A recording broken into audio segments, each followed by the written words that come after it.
갈라디아서 전체 줄거리를 들어가 볼까요?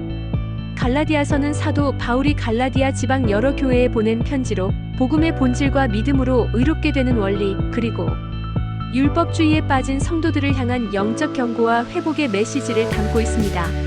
이 편지는 다른 서신들과 달리 감사 인사 없이 곧장 질책으로 시작됩니다. 그만큼 바울은 이 문제를 매우 심각하게 여겼으며 갈라디아 교회들이 처음 받은 복음에서 떠나 다른 복음을 따르려 한다는 사실에 대해 깊은 충격과 분노를 느끼고 있었습니다. 바울은 편지 서두에서 자신이 사도로 부르심을 받은 것은 사람에 의한 것도 사람으로 말미암은 것도 아니며 예수 그리스도와 그를 죽은 자 가운데서 살리신 하나님으로부터 직접 받은 것임을 밝힙니다. 이는 당시 일부 사람들이 바울의 사도권과 복음의 순수성을 의심하고 있었기 때문입니다. 1장과 2장에서는 바울의 사역자적 정체성과 복음의 순수성을 설명합니다. 그는 다메섹 도상에서 예수님을 만나 회심한 후 사람에게서 복음을 배운 것이 아니라 하나님께 직접 계시로 받은 것이라고 말합니다. 그리고 예루살렘 사도들과 교제하며 그들과 동일한 복음을 전하고 있다는 사실을 인정받았다고 설명합니다. 특히 베드로가 안디옥에서 이방인들과 식사하다가 유대인들이 오자 물러난 사건을 언급하며 그를 공개적으로 책망한 이야기를 통해 복음은 인종, 전통, 율법을 뛰어넘는 하나님의 은혜임을 강조합니다.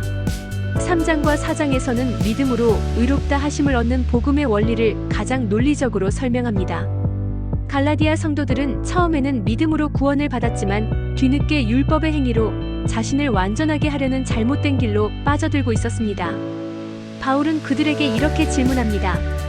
너희가 성령을 받은 것이 율법의 행위로냐, 믿음의 말씀을 들음으로냐? 그는 아브라함의 예를 들어 설명합니다. 아브라함은 율법이 주어지기 430년 전 오직 믿음으로 의롭다 하심을 받았습니다. 그러므로 아브라함의 참된 자손은 혈통이나 율법이 아닌 믿음으로 사는 자들이라는 것이 바울의 핵심 주장입니다. 율법은 사람을 구원하지 못하며 오히려 인간의 죄를 드러내기 위한 초등교사 같은 역할을 했습니다. 하지만 이제는 그리스도께서 오셨고 우리는 더 이상 율법 아래 있지 않으며 믿음으로 하나님의 자녀가 되었고 성령을 따라 자유롭게 살아가는 존재입니다. 바울은 갈라디아 성도들이 다시 율법의 종으로 돌아가려는 모습을 자유인으로 살다가 다시 종이 되려는 어리석음으로 간주하고 있습니다. 4장에서는 비유적 설명으로 이 진리를 강조합니다. 바울은 아브라함의 두 아들, 즉 하갈의 자식 이스마엘과 사라의 자식 이삭을 언급하며 율법 아래 태어난 종의 자녀와 약속으로 난 자유인의 자녀를 대조합니다. 믿음으로 거듭난 성도들은 율법 아래 있던 이스마엘이 아니라 약속을 따라 난 이삭, 곧 자유의 자녀라고 말합니다. 5장과 6장은 복음에 합당한 삶의 태도를 강조하는 실천적 권면입니다. 바울은 그리스도께서 자유롭게 하려고 우리를 자유롭게 하셨으니 다시는 종의 멍에를 매지 말라는 선언으로 시작합니다. 율법의 한 조항인 할례라도 그것을 구원의 조건으로 삼는다면 그리스도의 십자가는 아무 효력이 없게 된다고 강하게 말합니다. 하지만 이 자유는 육체의 욕망을 따라 사는 자유가 아니라 성령의 인도하심에 순종하는 자유입니다.